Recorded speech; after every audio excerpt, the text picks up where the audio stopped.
Well, hello everybody. How you doing? You are here with your boy once again, Harold Gregory Branch the third, better known as HB3. Happy to be here with you all for our nightly decompression in the beginning of our 7th week.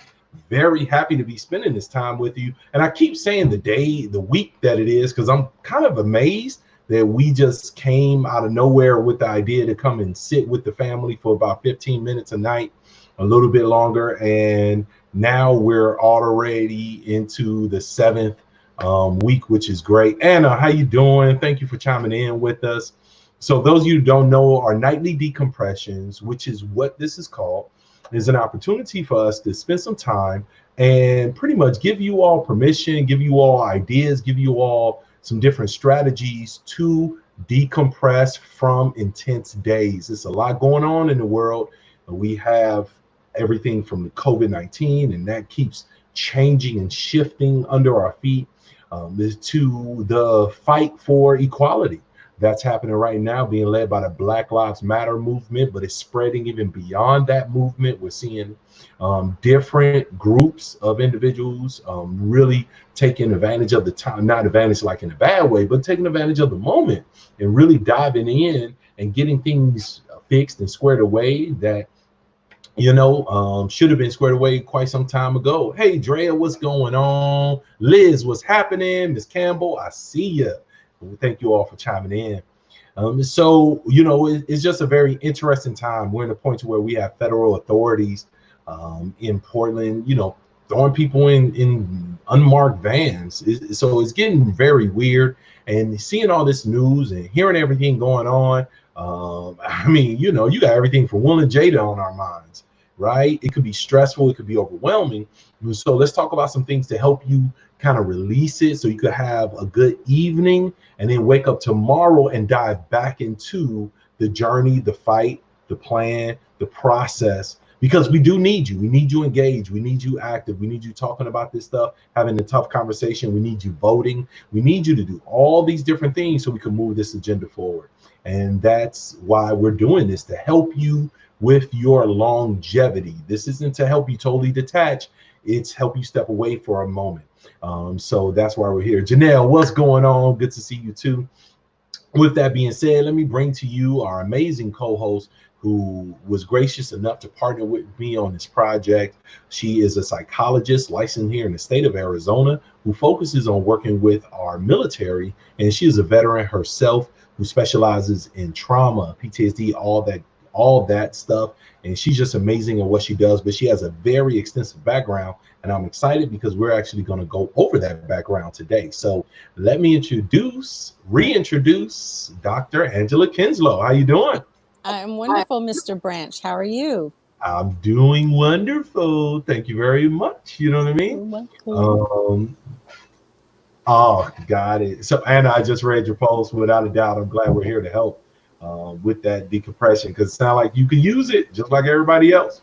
And so, Dr. Angela, always good to see you. You know what I mean? It's the beginning of another week. Can you believe that it's been 7 weeks? No.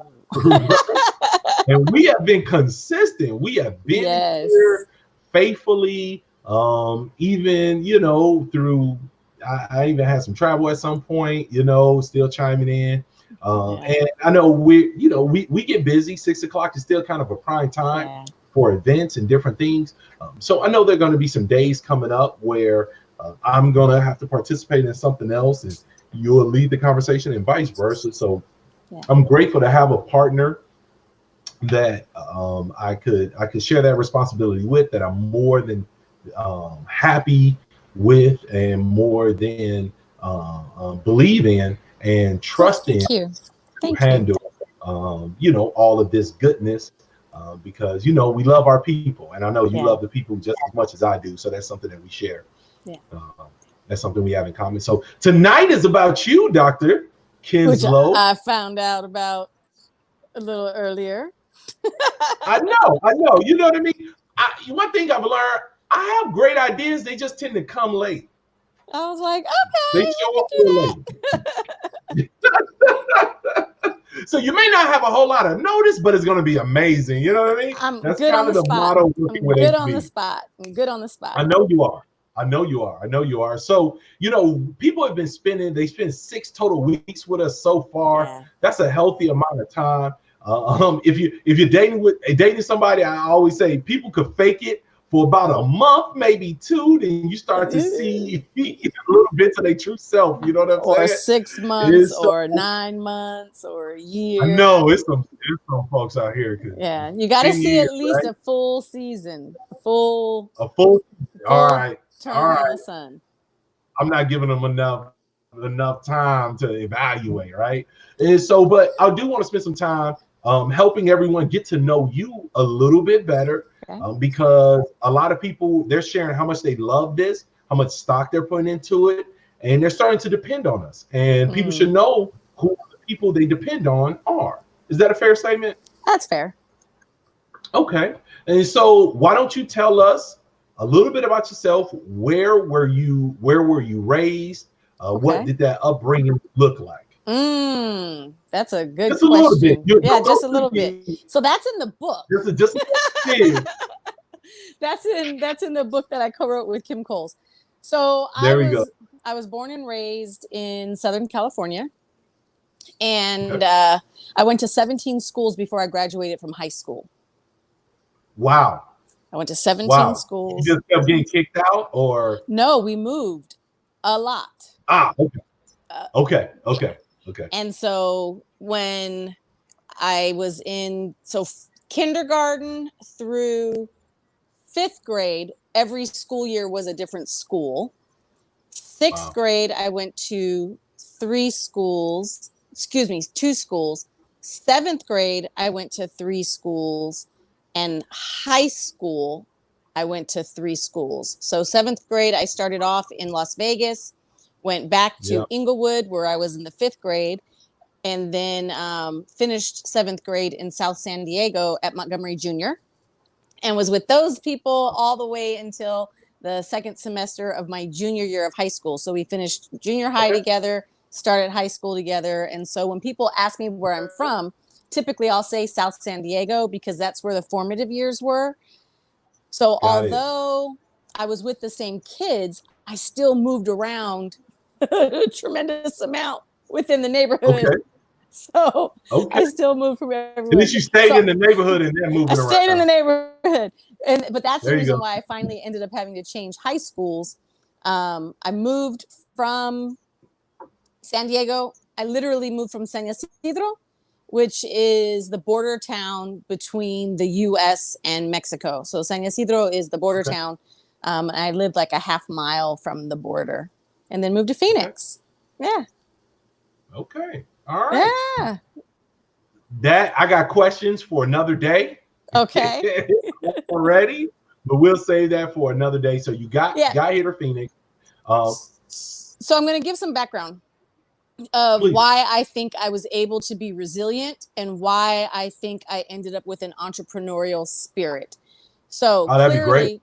So clearly I lived in poverty, and we moved around a lot. My mom was a single mom. My mother is a white woman who gave birth to me 4 years after the Lovings v. Virginia, right? So now we have Loving Day when it comes to people being able to be in interracial marriages. Prior to 1967, it was illegal. I was born in 1971. My parents were able to be married, and then they had me. So thankful. But then my dad died. Some history there for you all.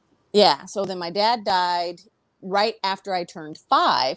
And that's how my mother ended up truly having to be a single parent. They had separated for a little bit prior to that. So fast forward, junior high and high school at Montgomery Junior and Montgomery High, because I didn't have money, I was still really involved in school. I was in concert band, I was in marching band, I was in what we call letterettes, I was in tall flags, I was a cheerleader in high school.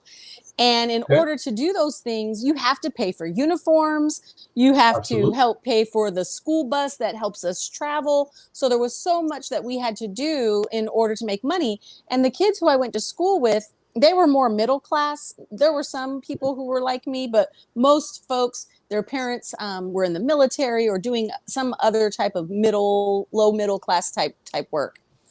Okay. And I was, if we had candy bars, I was selling candy bars. We were doing bake sales. We were doing car washes. We got this work ethic that said, if you want to do something, you have to create an opportunity to make the money so that way you're able to do it. And that's the lessons that I got being so involved in school between junior high and high school. And I think that's what gave me the foundation once I started undergrad and was like, look, I'm a single mom now and I got to make some money. I got to make it happen. Yeah, I got to make it happen. How do I do that? Well, a job is not going to do that. So was that your mom that instilled that in you? No, my mother was not an entrepreneur. Okay. Again, I think it was because of the circumstances of being involved in school and then needing to have the money to pay for the things that I needed when it came to uniforms and all the other things that it took to be active in those types of so activities. It came out of you. You were determined to make it happen and put the pieces together. I need to figure it out. And then it just evolved into that. Well, I think it was because as a group, we would do car washes, we would do bake sales, we would sell candy bars and other things like that. You had a crew. Right. I had a crew. And so that sun is coming in. Sorry about the light. So that's how it became foundational for me of, oh, wow, I got to make money. So let me sell something and I can make money. And so that's how I became an entrepreneur. And even when I had jobs, my jobs were always, I would do something where there was either no salary or where the salary was low. And then I would be overly compensated based on my effort. Got it. Yeah. Yeah. So being compensated based on what you produce, based off of what you create, it sounds like you've always had faith in your ability to generate and produce. Once if I find out how much a company, so let's say I used to work for US West. I did. I worked for US West. That was the phone company out here. And my job was this is one example. My job was a home consultant. So I helped people with small businesses, whether it was a small business inside their home or outside of their home, within a 14-state geographic location, the western part of the states. And I made really decent and good money. Like my income, I was barely 28, 29 years old. My income was like an income you don't leave. But when I found out how much the phone company was making because I was selling a T1 or I was selling something else and I had to program everything as well, I was like, oh no, back to business I go. Oh, you're funny. You're like, hold on, I'm getting more. God, what is this? Yeah, what's going on? But yeah, so I've just been an entrepreneur. I think my foundation has done that, and that's where I'm most comfortable being when it comes to earning a living and creating a lifestyle. Now, I know you also have a military background. Could you slide into your life? So again, didn't have money growing up, and I wanted to go to college because college, what we were taught, college was the way out and the way up, right? And so started college at 17 as a freshman, and the second semester, my roommate got pregnant, and I came home from school one day, and she was gone, and I had to quit because I didn't have enough money to pay for the apartment on my own, and that's when I started working for the phone company for US West. Okay. And so joined the phone company. I was an operator. This is Angela. What city, please? I was the 411 operator. Nice. And somebody called in for Army recruiting. I was the operator who would talk to you. And I was like, why would you go in the Army? And they were like, because they're going to give me $25,000 on top of the GI Bill to go to college. I said, oh, well, I'm working anyway. So why not work and work towards something where they'll help me pay to go to college? So that's what I did. I found out I had this rich uncle named Uncle Sam, and he would help me go to school.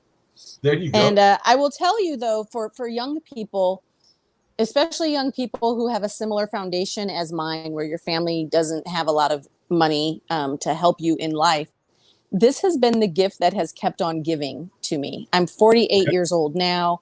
I'm what you call a service-connected veteran or disabled veteran. Okay. I served during a time of war. So because of those things, my healthcare is provided through the VA. So Okay. I don't have insurance costs. So that has been one thing that's really been helpful with me being able to be an entrepreneur. There was a long while, though, that I didn't know that I had services through the VA. And so I would pay for Blue Cross Blue Shield because they always were the most economical when it came to Right. buying a single thing for me and my son, where I was providing our own, not mental health care, but our own medical care. Yeah. So, but it's the gift that keeps on giving. I mean, you get money for college. If you're going to work and not be in college and you're young, it's like, why not work and do something? You're going to travel. I lived in Korea. I lived in Germany. I lived in Kansas. I met phenomenal people who I'm still connected to today. I've bought So your military experience really, I mean, just obviously really, really worked out for you. Yeah, and it expanded my world thinking, right? Having when else would I have lived in Korea? Right. No, for Right? sure. Yeah. When else would I have lived in Germany?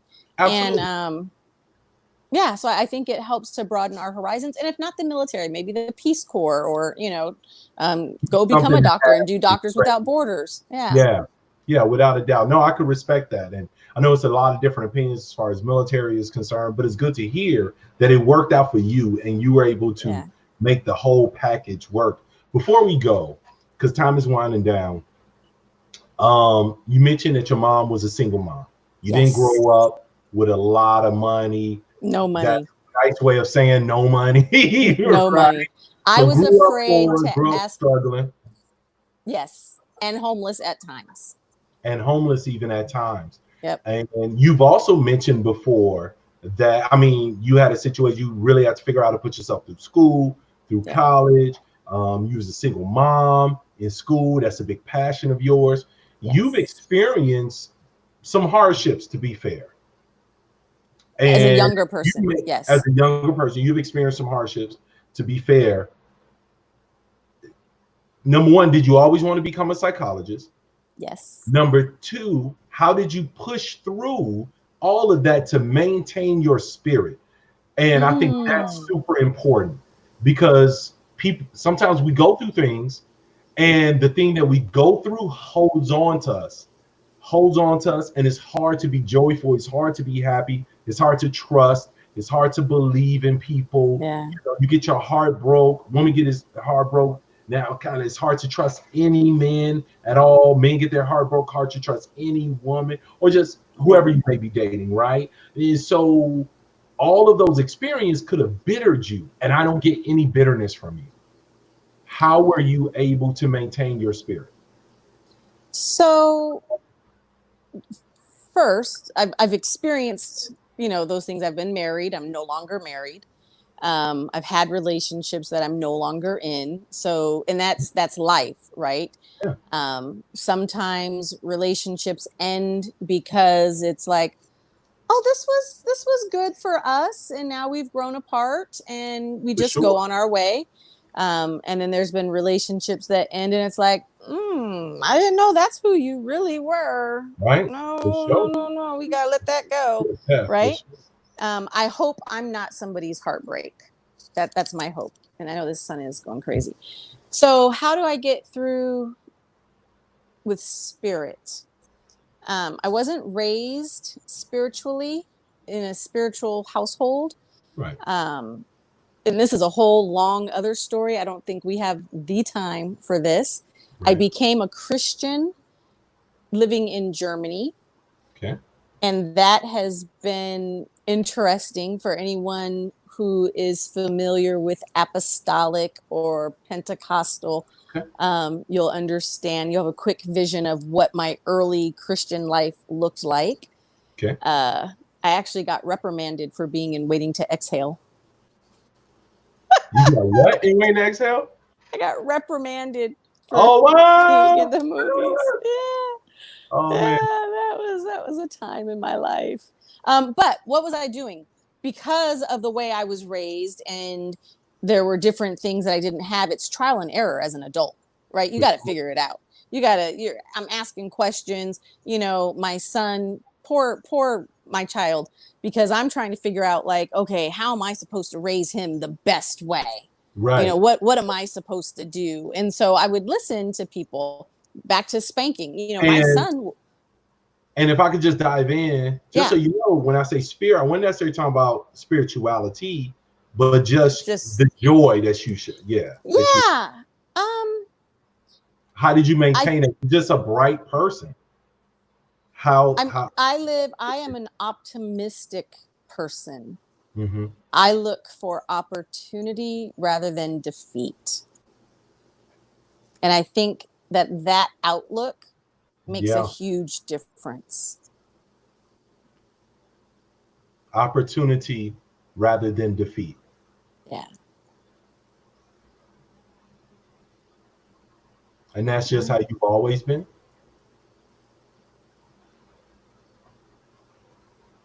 I think I was a pretty positive kid. And maybe that's where the foundation comes from my mom, right?